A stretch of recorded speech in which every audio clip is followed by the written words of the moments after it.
They're trying to load. They're going to get to load in here. No, they can do it. They don't have to try. But PraY, the silent killer here. We didn't hear him talking too much. And as you said before, the players can now communicate in game. But he did not. He just was silent the whole time. He was smiling, enjoying the fact that he kept getting himself in the lead. Crowd enjoying it as well. And we will see if PraY can do it one more time. Wouldn't that be something if we get PraY and Doublelift going in for the finals? 2 of the 80 carries. That would be pretty intense. Or 2 mids. I know, that's the thing. I'm wondering, do we get 2 of the same role? Do we then kind of have to definitively find out which of them is better? When it comes to the roles, 80 carries, mid laners, which one's the better 1v1? You would assume perhaps mid laners, just from the fact that that's their dynamic. That's where they always sit, 1 versus 1 in that middle lane. 80 carries, however, have the meta in this mode. Everything is about the champions they play day in, day out. I wonder how long it'll hold for.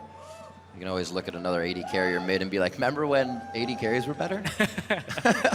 It's going to cause a lot of arguments with the teams here, especially on a team like TSM. I feel like depending on if Doublelift or Bjergsen win that, it's like this is who gets the resources for all of our games for the next split. It's so true. 2 TSM members in the 1v1 finals. And we could be in the 1v1 finals. And we actually, a lot of people thought of that when he joined TSM. There's 2 very prominent minds, 2 very mechanically sound players, and we'll see if they can do 1v1 well. Hopefully they can do a bot lane and a middle well. Hopefully. I mean, Bjergsen normally has a good few other people helping him out in mid lane. When it comes to it, he's like, just give me everything, guys. Pocket jungler, pocket top. Yeah, just...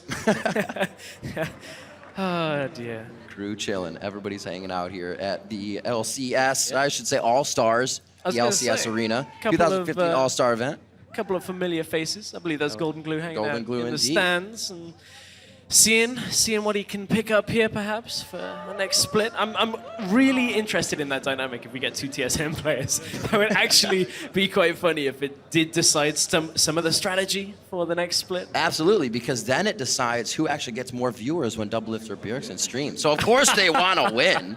This decides who hosts the other when they're live. Yeah. It's just like, you can't have this today. I'm streaming today. You're hosting me. Remember when I beat you in 1v1?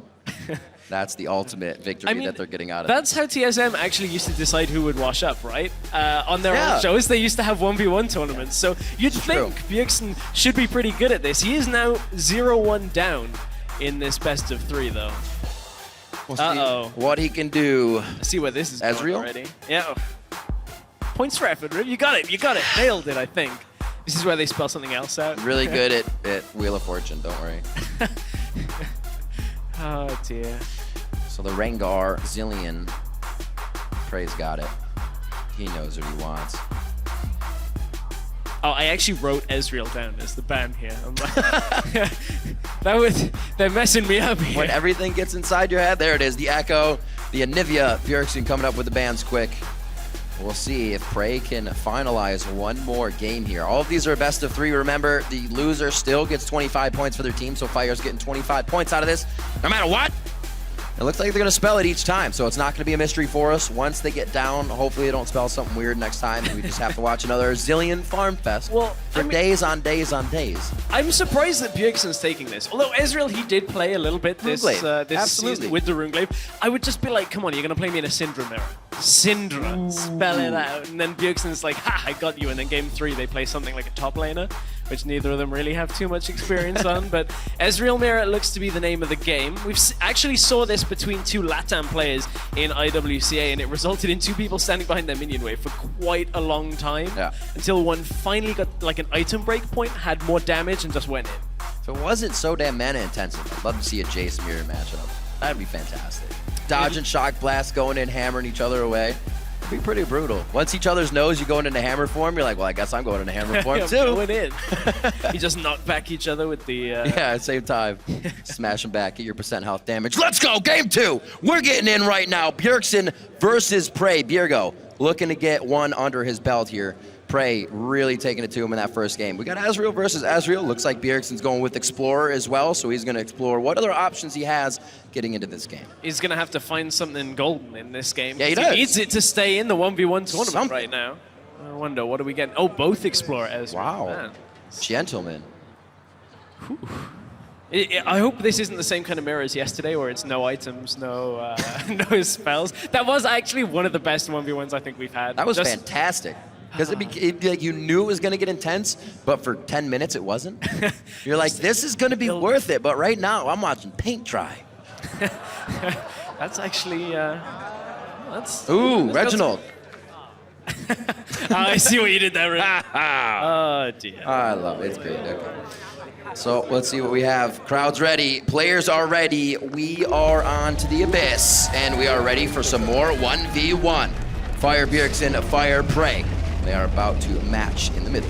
6-6-18 for both, Grasp the Undying for both, but the difference... No. I know, I was going to say. No. Look, we've got to go through the housekeeping, Riv. I'm sorry. I know. At this point, though, Bjergsen is running about 80 more health, has less armor, and actually less magic resist as well. So PraY is running 7 extra MR in this setup. So, was it Bjergsen? I'm trying to remember. I remember you saying it before. Was it Bjergsen always trying to run the health? Yeah, he was running health into Kira, actually, in that Lucian Kira matchup, and it actually won Bjergsen the game, because he was able to take 2 more auto attacks. So interesting in this setup that PraY still opting for the armor, still opting for, actually opting for more magic resist. Of course, Ezreal does have a little bit of AP damage in his kit, but that's a significant amount of MR that PraY has. So Bjergsen always likes to get that early ward in. Hasn't really helped him out too much, but he's hoping for a play within the next few seconds to get a mystic shot in that brush if PraY were to go in. Nothing's going to come of it, just vision for now and safety to start the game. He kept it even for quite some time. Level 4, level 5 is when it started to get tougher for Bjergsen, and PraY really got an advantage once he had all 3 abilities. Yeah, and it tends to be in these AD carry mirror matchups specifically that not a lot is going to happen in the early game without one of these 2 players making a monumental mistake. And that you'd have to pretty much tank an entire wave of creeps to actually turn a game around this early on. So it really is a good 5-6 minute game before it really starts to open up. And that's where you see the differences. So right now, it's all just about the farm game. Who can get that little push on, who can try and get just an edge, deny a creep or 2 from their opponent. And you can see right now, PraY does have the even CS with Bjergsen. Nobody's really phased right now. Looks like this should pretty much just center itself. Bjergsen has those 2 to clean up before he starts the next wave, and still tied right now. They were definitely taking piercing light shots previously, but full health at this point with Grasp of the Undying, so no one really worse for the wear right now. See if Bjergsen can actually hit some mystic shots. They're doing great positioning behind minions. It's super easy, but it's easy to also forget when you're just farming. Oh, I stepped out. Now I'm actually under 100 HP. Yeah, or full HP, I should say. Yeah, and at this point, relics will spawn. Of course, 75 seconds on the cooldown on those, so PraY kind of has an ever so slight advantage in the fact that Bjergsen took his just to get the extra mana back, make sure he could even up any kind of pushing that PraY's trying to do, because you can see there's a big stack in front of Bjergsen right now. He's letting it push all the way into the turret, and we will see the added damage come out. Good job for Bjergsen that one was pretty much just in the right spot, but that's how difficult it is. If you don't set up the minion from the melee minions first, you're never going to get it. Arcane Shift, Q hits as well, so Bjergsen down in CS a little bit if they were to go continuous wave for wave, but he does have a bit of damage. The Relic's there, Mystic Shot into the Relic, so he denies a bit of that health. Bjergsen still has his... No, he does not have his to pick up, sorry. And at this point, PraY is just trading a little damage onto himself, trading his health for the added CS that he has. Does miss that one, however, so everyone that Bjergsen denies by making a play like this using Vision. There's the Ignite. Bjergsen could be very close to taking him down. Essence Flux goes in. He's got it! Oh, no way! 3 minutes, 30 seconds.